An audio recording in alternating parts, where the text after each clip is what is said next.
resentment building up in my heart over my lover. Thinking that my weary smile was who I was, my color. Lost the love of my life because I cried. Should have held back tears from my tired eyes, kept it inside.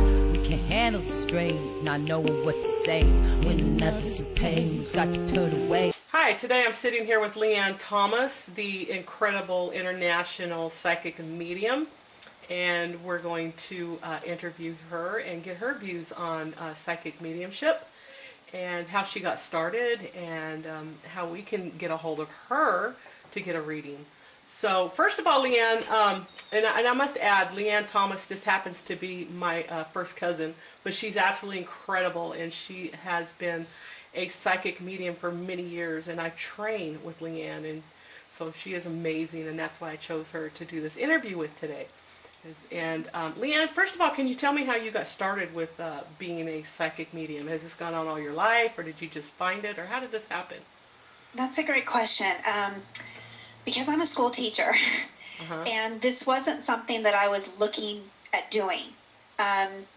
It kind of came to me, and I know it's something that it's been with me all my life, but I didn't know that I had it with me all my life.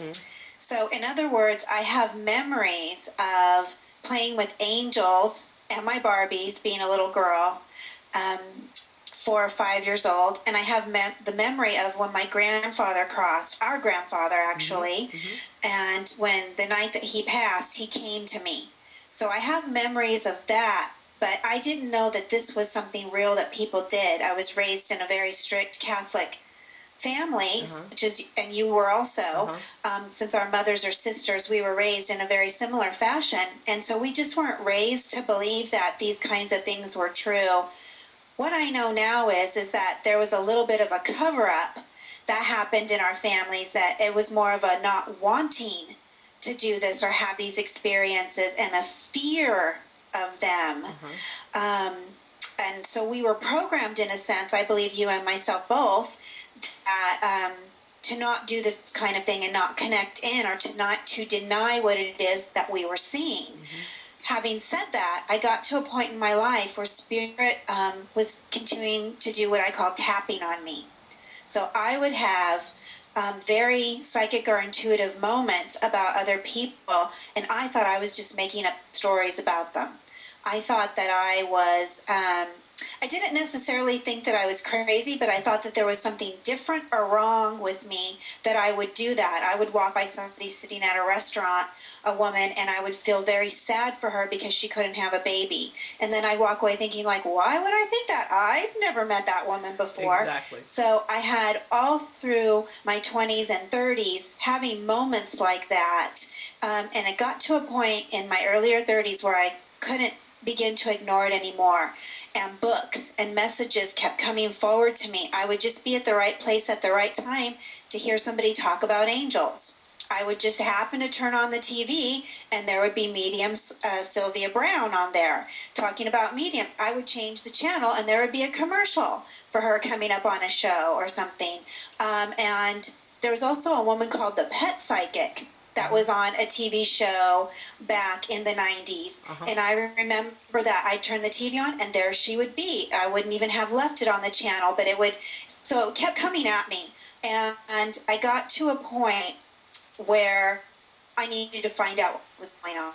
I needed to understand what was happening to me, and I had a series of synchronistic events where I ended up meeting a woman who was an angel therapy practitioner, getting a reading for her, and experiences from that moment on.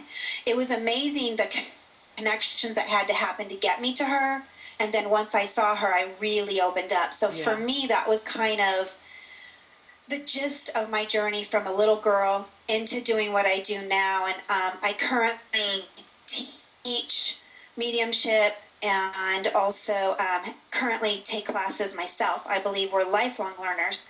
And with this gift, if you will, that it is so important to keep connecting in and growing and learning.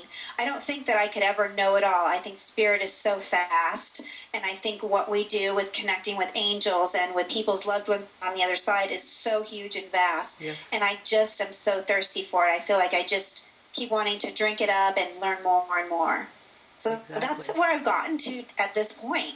And I give readings and teach classes, and I'm still I'm a reading specialist for a school district. So, yeah. So you've got a lot going on in your life, a lot going I do. on. You have your mainstream career, Right. and with 2 master's degrees, I believe, in that career. So Yes, it's I going, do. Yes, it's going strong, and now you have your career as a international psychic medium. Right. So where I'm getting at with this, so you have 2 plates here. Do you feel that eventually you will be able to maybe give up your mainstream career that you've worked so hard and dedicated your life to be a teacher, to become a light worker and follow that spiritual path full time? Do you see that coming on, or? I really do. I feel it. And this is why I've had that chapter in my life, and I needed that teaching foundation. And I also had part of my calling in this life was working with children. I work with mostly first and second graders and helping them to learn and decode the reading process. And that was a chapter in my life that was crucial. For whatever reason, that was the foundation that I needed to bring me to where I am now. And I do feel that Spirit is leading me in a new direction. But I leave that up to God. I will follow the directions that are given to me and step into that at the moment that I am guided to do. But the thing about working with Spirit, and I think you know this too, is that we're led. Yes. We give of ourselves over out of a love and a choice. And when you do that you are led in that direction, and you just have to step up into it. So when that time comes, I'm going to do so with bells on and so much joy. So And I absolutely. I totally agree, because I just recently came into that, where Right. I follow my mainstream. I'm not doing my mainstream job now. I took that leap of faith, and I'll do my spiritual walk 100%, totally. Right. Focus on that. And it's an amazing thing, and when your time comes, you will be able to step into that and do that. Right. Just trust and believe, and I know you do. So that'll be And it's very phenomenal. inspirational for me when individuals such as yourself have heard your calling and have stepped into it. Because the truth is, Christina, that there is a lot of programming that is blanketed upon all of us, I agree. and it needs to be addressed, because there can be fears and weight attached to what it is that we do to break free of anything that is seen outside of the norm by current society. Is how I had a vision of it earlier today, was guided to share this with you, was that a blanket is actually on top of us. And a blanket can be comforting. Yes. It can be warm, and it can feel very safe. However, the blanket can keep you from seeing what's out there. Exactly.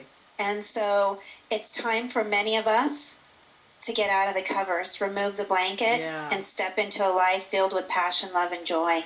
What a The beautiful programmings vision. need to change. Yes, definitely. And that was a beautiful vision given to you by your Spirit.